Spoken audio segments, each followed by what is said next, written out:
Welcome in my geography class. I am Sushma Rana. I am going to start your new topic, our solar system of the chapter The Origin and Evolution of the Earth. Book name is fundamental of physical geography. देखिए बच्चे, मैंने आपको इस chapter में, जब हमने ये chapter start किया था तो हमने पृथ्वी की उत्पत्ति के बारे में और उसके विकास के बारे में हमने पढ़ना शुरू किया था कि हमारी जो अर्थ है वो कैसे बनी, जो साइंटिस्ट हैं उनकी क्या क्या थ्योरीज़ रही हैं, जो पहले साइंटिस्ट हैं उनकी क्या थ्योरीज़ रही थी, अर्थ के बारे में भी हमने अलग अलग बातें पढ़ी। उसके बाद में हमने जो हमारा ब्रह्मांड है, यूनिवर्स है, यूनिवर्स के निर्माण के बारे में, यूनिवर्स की उत्पत्ति, उसकी ओरिजिन के बारे में हमने मॉडर्न थ्योरीज़ को पढ़ा, जो हमारी मॉडर्न थ्योरीज़ हैं। अब देखिएगा बेटा, उसके बाद बिग बैंग थ्योरी जब हमने पढ़ी तो साइंटिस्ट की जो बिग बैंग थ्योरी थी वो थोड़ी फिट बैठती है कि यूनिवर्स की उत्पत्ति कैसे हुई। कि भाई स्टार्टिंग में एक यूनिवर्स में एक नेबुला था, एक टिनी बॉल, एक छोटी बॉल के रूप में एक आग का गोला था जो बहुत ज़्यादा सर्कुलेट हो रहा था, जो राउंड राउंड शेप में घूम रहा था, और उसकी स्पीड की वजह से उसमें से रॉक पार्टिकल्स टूट टूट के अलग हो गए, गैस पार्टिकल्स अलग हो गए, जो प्लैनेट्स के रूप में हमारे बने। उसके बाद हमने स्टार फॉर्मेशन के बारे में पढ़ा कि स्टार फॉर्मेशन कैसे हुई। एक क्लाउड है, वो धीरे धीरे उसके अंदर क्राउड बनना शुरू हुआ, उसमें गैसेस आनी शुरू हुई, गैसेस की वजह से उसमें अपनी हीट पैदा हुई, जो आपस में एटॉमिक आयन जो टूटते हैं उनकी वजह से हीट पैदा हुई। तो स्टार की फॉर्मेशन पड़ी कि कितने साल पुरानी है। तो जो लार्ज क्लाउड था जिसकी हम बात कर रहे थे वो नेबुला था, उसकी वजह से बना है। और अब हम फॉर्मेशन ऑफ प्लैनेट्स के बारे में भी हमने पढ़ा कल इसके बारे में कि जो प्लैनेट्स थे वो कैसे बने, वो भी हमारे नेबुला के राउंड राउंड घूमने से बने, जो बहुत स्पीड में ये स्पिन कर रहा था। इसमें से टूटकर कुछ रॉक पार्टिकल्स अलग हुए, रॉक के गोले, कुछ गैसेस गोले जो थे, सर्कल थे, वो अलग हो गए टूटकर, और हमारा जो बीच में आग का दहकता हुआ गोला बचा, जिसे हमने सन कहा, एक तारा बताया, उसके चारों तरफ रिवॉल्व करने लगी। तो ये हमने इसके बारे में पढ़ा था। अब हम सोलर सिस्टम के बारे में पढ़ने जा रहे हैं। तो देखिएगा बच्चे, सोलर सिस्टम है, सोलर सिस्टम में कितने प्लैनेट्स हैं? हमारे टोटल 8 प्लैनेट सोलर सिस्टम के अंदर आते हैं। पहले हमारे 9 प्लैनेट्स हुआ करते थे, लेकिन 2006 में 9 नंबर का जो प्लैनेट था जिसका नाम था प्लूटो, उसे ग्रह की श्रेणी से हटा दिया गया, क्योंकि वो अपनी कक्षा को छोड़कर, अपने क्लास को छोड़कर, अपने पाथ को छोड़कर दूसरे प्लैनेट के पाथ में चला जाया करता था। तो बेटा उसे ड्वार्फ प्लैनेट के अंदर रखा गया था। अब देखिएगा बच्चे, जो सौर मंडल है, सौर मंडल में हमने बताया कि हमारे 8 ग्रह हैं, 8 प्लैनेट्स हैं, और इनका जो जनक है, इनका फादर, वो नेबुला को माना जाता है कि सौर मंडल की जो उत्पत्ति है वो नेबुला से ही हुई है। जो भी सौर मंडल के अंदर हमारे एस्टेरॉइड्स हैं, कॉमेट्स हैं, प्लैनेट्स हैं, तो इनकी उत्पत्ति हमारी किससे हुई है? नेबुला से हुई है। तो जब ये धीरे धीरे नेबुला ध्वस्त हुआ, टूट गया, इसके बाद इसमें क्रोड की शुरुआत हुई, और आज से लगभग 5 से लेकर 5.6 मिलियन ईयर्स एगो, जो पहले थी 5.6 अरब वर्ष पहले, क्रोड इसके अंदर बनना शुरू हुआ। और जो ग्रह थे हमारे, वो आज से लगभग 4.6 अरब वर्ष पहले बनने शुरू हुए थे। तो हमारे सौर मंडल में एक तारा जिसे हम सूर्य कहते हैं, 8 ग्रह हमारे, 8 प्लैनेट्स, और 63 उपग्रह जिसे हम मून्स बोलते हैं, 63 मून्स, और इनके अलावा मिलियंस हमारे स्मॉलर बॉडीज़ हैं जो एस्टेरॉइड्स और कॉमेट्स के रूप में हमारे सोलर सिस्टम में पाई जाती हैं। साथ ही साथ हमारे गैसियस और डस्ट पार्टिकल भी पाए जाते हैं। तो बेटा देखिएगा, जो हमारे 8 ग्रह हैं, जिनमें सबसे पहला हमारा प्लैनेट है बुध, जिसे हम वीनस बोलते हैं, फिर शुक्र है, मतलब सबसे फर्स्ट हमारा प्लैनेट है मरकरी, फिर वीनस, अर्थ और मार्स।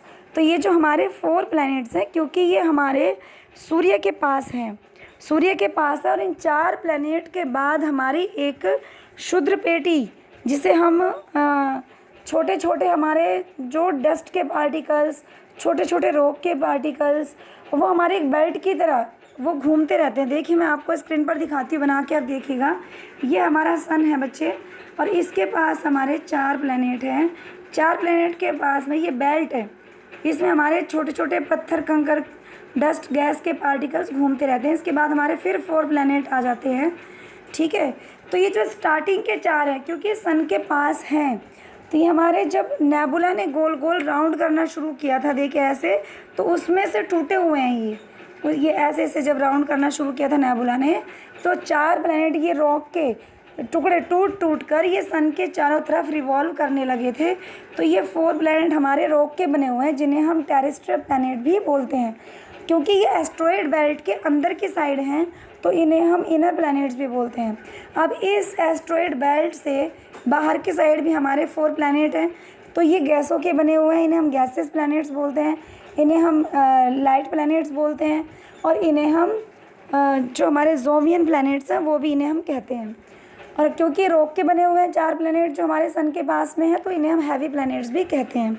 तो देखिएगा बच्चे, क्योंकि ये हमारे जो स्टार है, सन है, इसके पास सोलर विंड बड़ी स्पीड में यहाँ पर बहती है, तो सोलर विंड ज़्यादा बहती है। तो देखिएगा बच्चे, इसके जो पॉइंट्स हैं वो क्लियर कर रही हूँ मैं, जो इसके आगे पॉइंट्स हैं। अभी तक मैंने आपका यही कराया है, तो नेक्स्ट कराने जा रही हूँ। तो जो हमारी जो बहुत तेज़ सोलर विंड वहाँ पर सन के पास से निकलती है, ज़्यादा शक्तिशाली थी। तो जो हमारे पार्थिव ग्रह, जिन्हें हम रॉकी प्लैनेट्स या टेरेस्ट्रियल प्लैनेट कहते हैं, तो वो इनके ऊपर ज़्यादा मात्रा में गैस और धूल के कण जो होते हैं उनको उड़ा कर ले जाती है। तो यहाँ पर गैस नहीं बन पाती, इसलिए यहाँ पर गैस नहीं है। ठीक है बच्चे। और हमारे जो पार्थिव ग्रह के जनक माना जाता है, वो तारे के बहुत समीप, जो बहुत पास में बने हुए हैं। क्योंकि ये जो, अब आप एक चीज़ बताइए, क्योंकि सन के पास है हमारे 4 प्लैनेट, क्योंकि ये सन से बहुत इनकी दूरी नज़दीक है, तो यहाँ पर टेम्परेचर भी ज़्यादा है। टेम्परेचर ज़्यादा होने की वजह से गैसें नहीं बन पाई हैं। तो गैसें नहीं बन पाई हैं, तो जो हमारे जोवियन प्लैनेट है, एस्ट्रॉयड बेल्ट के बाहर वाले प्लैनेट है, उनके कंपैरिजन में यहाँ पर गैस नहीं होती है। और हमारे जो जोवियन प्लैनेट है वो गैस के बने होते हैं टोटल, क्योंकि वहाँ तक टेम्परेचर डाउन चला जाता है। इतना टेम्परेचर, इतनी हीट नहीं पहुँच पाती कि जो हमारी गैसों को टिकने ना दे। जहाँ पर टेम्परेचर ज़्यादा होता है वो वहाँ पर गैसों को रुकने नहीं देते हैं। तो बच्चे, ये मैंने आपका फर्स्ट पॉइंट क्लियर किया है। जो यहाँ पर ये फर्स्ट पॉइंट है, मैं आपको दिखा देती हूँ, ये वाला, कि जो टेरेस्ट्रियल प्लैनेट हैं वो हमारे सन के क्लोज होने की वजह से और बहुत ज़्यादा वार्म होने की वजह से जो गैसेस हैं वो हमारी gases to condense to solid particles, वो हमारी किस में हो जाती है, वो हमारे संघनित नहीं हो पाती है, वो सॉलिड पार्टिकल्स में गैसेस नहीं बन पाती हैं, और वो लाइट वेट होती है, तो वहाँ से उड़ जाती हैं गैसेस हमारी। तो फर्स्ट तो इन्होंने दिया है कि टेम्परेचर की वजह से वहाँ पर गैस नहीं टिक पाती हैं। सेकंड पॉइंट में दिया है कि सोलर विंड बहुत स्पीडली, बहुत शक्तिशाली वहाँ से होके बहती है, तो वो गैसों को और धूल कण को उड़ा के ले जाती है। तो वो जोवियन प्लैनेट्स की अपेक्षा यहाँ पर गैसों को हटा देती है, क्योंकि सन के नज़दीक है वो विंड, और जो हमारे लास्ट के 4 प्लैनेट हैं वहाँ तक वो इतनी नहीं पहुँच पाती है, तो वहाँ से वो गैसों को नहीं हटा पाती है। अब पॉइंट 3 है कि जो हमारे टेरेस्ट्रियल प्लैनेट हैं उनका साइज़ बहुत छोटा है, जिसकी वजह से जो ग्रेविटेशनल फोर्स है वो भी बहुत कम लगी रहती है। तो रिज़ल्ट क्या हुआ कि जो इनमें से निकली हुई गैस हैं वो इन प्लैनेट्स पर रुक ही नहीं पाती हैं, वो वहाँ से चली जाती हैं। तो बच्चे, आपको ये चीज़ समझ में आई? दोबारा देखिएगा सौरमंडल के बारे में। हमने बताया कि जो हमारा सौरमंडल है वो उसके अंदर हमारे 8 प्लैनेट है, 63 हमारे मून्स हैं, और भी बहुत सारे लाखों छोटी छोटी स्मॉलर बॉडीज़ जैसे कि कॉमेट्स और एस्ट्रॉयड पाए जाते हैं। फर्स्ट बात तो ये हो गई। सेकंड पे क्या है कि आज से 5.6 अरब वर्ष पहले हमारे नेबुला में क्रोड जमना शुरू हुआ था, और क्रोड, क्योंकि जो गैसें निकली थी उन गैस के क्लाउड के अंदर क्रोड जमना शुरू हुआ था, जो उस नेबुला के स्पिन करने से गैसेस अलग हुए थे, गैस के गुब्बारे, गैस के गोले अलग हुए थे, अलग हो गए, वो सन से दूर हो गए, उस आग के गोले से दूर हो गए, और उसमें क्रोड जमना शुरू हुआ था। तो क्रोड जमना शुरू हुआ था, तो उससे हमारे स्टार्स बने हैं। उसके बाद में जो हमारे ग्रह हैं, प्लैनेट्स, वो आज से लगभग 4.6 अरब वर्ष पहले बनने शुरू हुए थे। और बेटा, मंगल ग्रह जितना है, मंगल ग्रह के अब इन्होंने इसमें बताया कि जो हमारा मंगल ग्रह है, जो मंगल ग्रह है ना, मार्स ग्रह, तो मार्स ग्रह के जितना 1 गुना साइज़ है उसका, उसके 3 गुना साइज़ का एक पिंड, 3 गुना साइज़ का पिंड हमारे अर्थ के साथ टकरा गया था। सोलर सिस्टम के बारे में हम बात कर रहे हैं, तो जितना हमारा मंगल ग्रह है, मंगल ग्रह के साइज़ के भी 3 गुना एक पिंड हमारा अर्थ से टकरा गया था, और अर्थ से टकराने से अर्थ के पार्ट टूट के अंतरिक्ष में इधर उधर घूमने लगे थे। तो जो घूमने लगे थे वो ही अर्थ के चारों तरफ घूमे। अर्थ के चारों तरफ घूमे तो वो कहलाया, क्या कहलाया, जो अर्थ के चारों तरफ मीन्स कि कोई हमारे प्लैनेट के चारों तरफ जो रिवॉल्व कर रहे हैं, अगर सन के चारों तरफ रिवॉल्व करते हैं तो प्लैनेट कहलाते हैं, और अगर प्लैनेट के भी कोई चीज़ चारों तरफ रिवॉल्व करती है तो हम उसे सैटेलाइट्स या फिर अपना उपग्रह कहते हैं। तो हमारी अर्थ का एक नेचुरल उपग्रह है जिसे हम चंद्रमा कहते हैं। तो वो नेचुरल इसलिए है क्योंकि वो मैन मेड नहीं है, किसी आर्टिफिशियल नहीं है, वो अपने आप हमारी अर्थ के चक्कर लगाता है। तो बेटा इस उपग्रह के बारे में, जिसका नाम चंद्रमा है, जिसके बारे में हमने बातें शुरू की हैं, जो अर्थ का नेचुरल सैटेलाइट है, इसके बारे में भी बहुत सारी थ्योरी थी। कोई कहता है इसके बारे में, बहुत सारे इसके बारे में मत प्रस्तुत हुए थे चंद्रमा की उत्पत्ति के बारे में, लेकिन 1838 में सर जॉर्ज डार्विन हुए हैं। उन्होंने कहा कि स्टार्टिंग में जो चंद्रमा और पृथ्वी हैं बहुत ही तेज़ी से घूमते हुए पिंड ही थे, और ये बीच में से पतले और किनारों से मोटे होते चले गए। इनकी तेज़ घूमने की वजह से बीच में से टूटते चले गए, किनारों से मोटे रहे, तो इनकी शेप चेंज होती चली गई। तो ये जब बीच में से पतले होते चले गए, किनारों से मोटे, तो पतले होते होते होते दोनों अलग हो गए, एक चंद्रमा बना और एक पृथ्वी, और वो चंद्रमा बन के पृथ्वी के चारों तरफ घूमने लगा। लेकिन इस चीज़ को ज़्यादा नहीं माना जाता। कहते हैं कि उसी पदार्थ की वजह से हमारा प्रशांत महासागर का जो मैरियाना ट्रेंच है वो बना हुआ है, लेकिन प्रेजेंट टाइम के साइंटिस्ट ऐसा नहीं मानते हैं। तो वो कहते हैं कि ऐसा विश्वास किया जाता है, जो अभी अभी हमने बात की, कि किसी पिंड के आपस में टकराने का नतीजा है कि जो हमारा मून सैटेलाइट बना है ये अपने आप में अकेला पृथ्वी का एक नेचुरल सैटेलाइट है। तो ऐसा विश्वास किया जाता है कि चंद्रमा की उत्पत्ति बेटा एक जायंट इम्पैक्ट का नतीजा है, मतलब एक पिंड के टकराने का नतीजा है। जैसे अभी अभी मैंने आपको बताया था कि पृथ्वी बनने के कुछ समय बाद मंगल ग्रह से उसके साइज़ के 1 गुना से भी ज़्यादा 3 गुना बड़ा साइज़ का कोई पिंड पृथ्वी से टकराया, और पृथ्वी का एक हिस्सा टूटकर अंतरिक्ष में इधर उधर घूमने लगा, और बाद में वो पृथ्वी के ही चक्कर काटने लगा, जिससे हमारे चंद्रमा की उत्पत्ति हुई। तो ये जो इसकी उत्पत्ति है आज से 4.44 अरब वर्ष पहले मानी जाती है। तो ये बातें मैंने आपको चंद्रमा के बारे में बताई। इसमें हमने एक थोड़ी सी ड्वार्फ प्लैनेट के बारे में बात कर लेते हैं।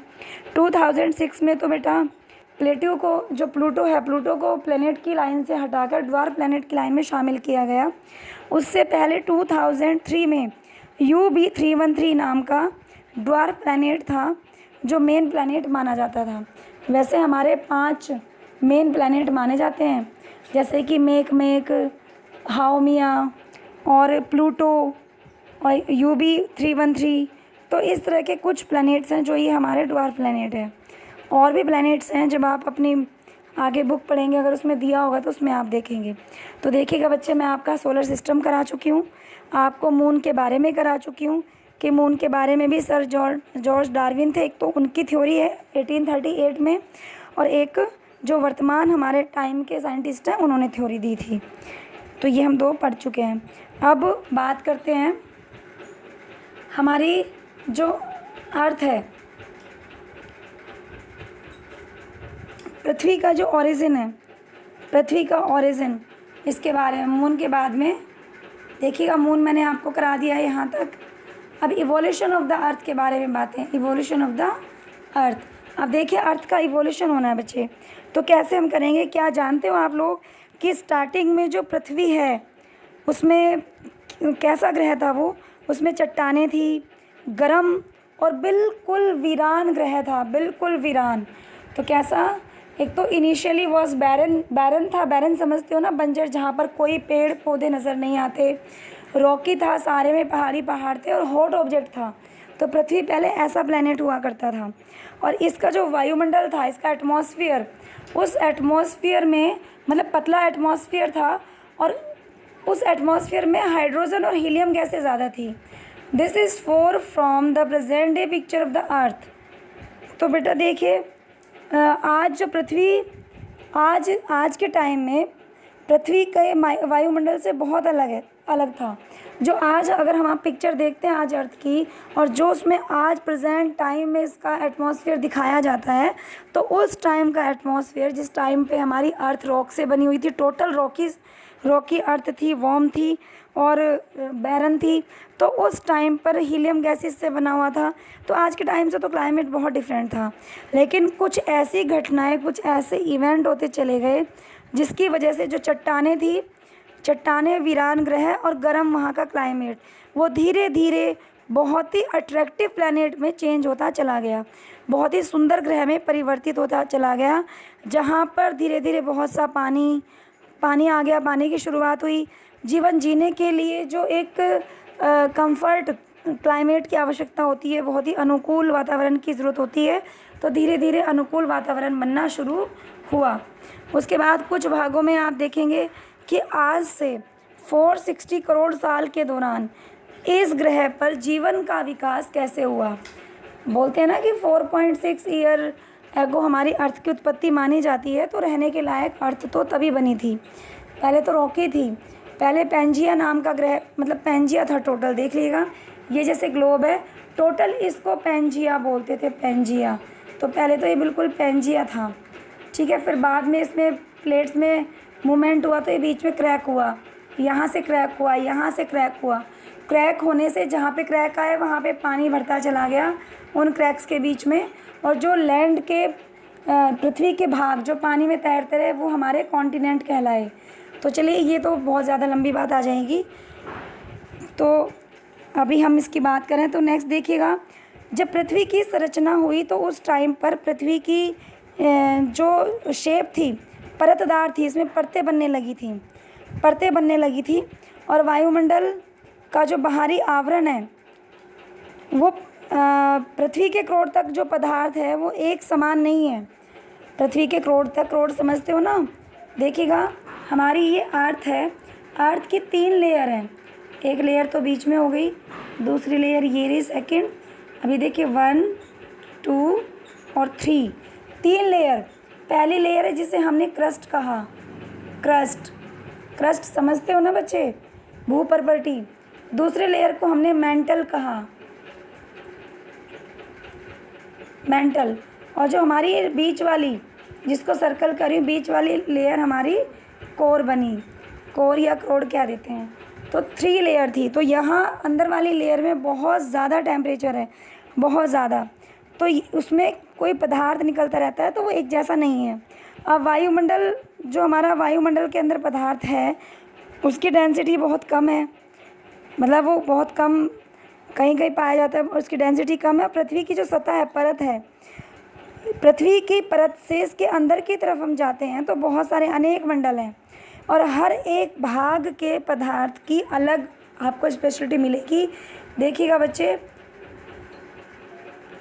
जैसे अभी 3 लेयर बताई थी, मैं आपको ऐसे करके बताती हूँ, first layer, second layer, third, first second third.